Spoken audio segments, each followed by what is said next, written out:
Okay, here we go. 24 hours in a supposedly haunted house. Am I excited? Absolutely. Terrified? Maybe a little. But hey, that's the fun of it, right? I've always been drawn to the paranormal. The unknown is both fascinating and spooky. Today, we're diving headfirst into the spooky. Wish me luck. I might need it. The house is definitely old, like really old. It's got that musty smell that screams history or maybe just mold. Cobwebs everywhere, creaky floorboards, the works. Classic haunted house vibes. But you know what? It's kind of cozy. There's a fireplace in the living room and someone has thoughtfully left a stack of blankets. Maybe the ghosts are just trying to be good hosts. It's 3 a.m., officially the witching hour. The time when the veil between our world and the supernatural is at its thinnest. The clock ticks ominously, each second echoing louder than the last. I'm trying to sleep, but every little noise sounds like a ghost trying to get my attention. A floorboard creaks, and it feels like the house itself is alive, breathing, watching. The darkness seems to have eyes. A branch taps against the window, its skeletal fingers scratching the glass. The wind howls, adding to the eerie symphony of the night. It's as if nature itself is conspiring to keep me awake. I swear I heard a whisper, a soft, almost inaudible voice calling my name. My heart races and I strain my ears, trying to catch any other sounds. Is it just my imagination, or is there really someone or something there? Am I imagining things? Probably. But in a place like this, it's hard to tell what's real and what's not. The mind plays tricks, especially in the dead of night. But that's the thing about haunted houses. They mess with your head. Every shadow seems to move. Every sound seems amplified. It's a psychological game, and the house always seems to be winning. Suddenly, I hear a loud bang from downstairs. My heart skips a beat. Time to investigate. With every step, the floorboards groan under my weight and the air grows colder. What awaits me in the darkness below? The rest of the night was a blur of weird noises and unexplained events. It felt like the house was alive, breathing and watching every move we made. The air was thick with tension, and every creak of the floorboard sent shivers down my spine. A door slammed shut on its own. The sound echoed through the empty halls, making it feel like the walls themselves were closing in on us. We tried to rationalize it, but deep down, we knew something was off.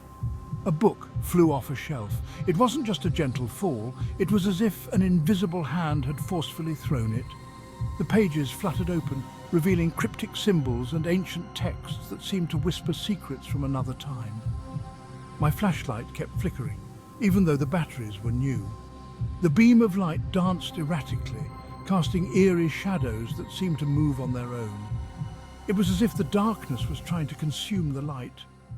I managed to capture a few EVPs, electronic voice phenomena. The recordings were filled with faint whispers and chilling messages that sent chills down our spines. It was like the spirits were trying to communicate with us, to tell us their stories. Were they ghosts? Who knows? The figures we saw were fleeting, like shadows dancing just out of sight. They left us questioning our own senses, wondering if we were truly alone in that house. But they were definitely creepy. The atmosphere was thick with an unsettling energy, making it hard to breathe. Every corner seemed to hide a secret, every shadow a potential spectre. By the time the sun started to rise, I was exhausted, but also strangely exhilarated.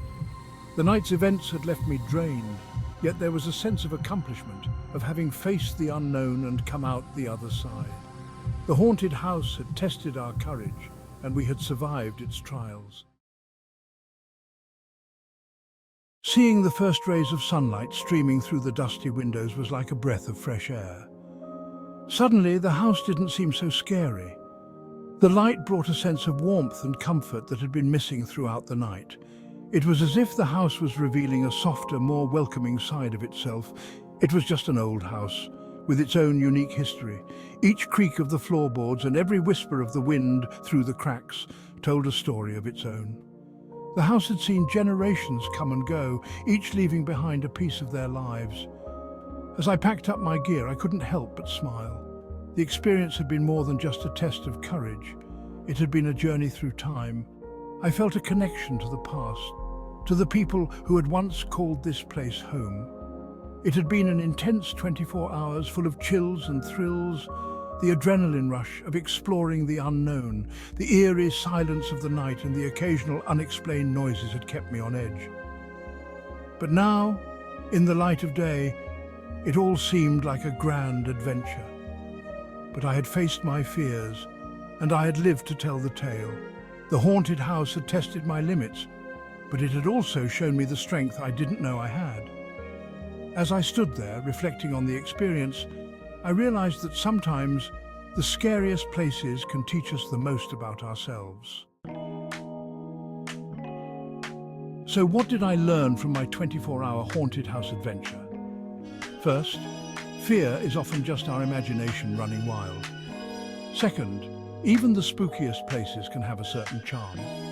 And finally, sometimes the best way to overcome your fears is to face them head on. Would I do it again? Absolutely. After all, who doesn't love a good ghost story, especially when it's your own?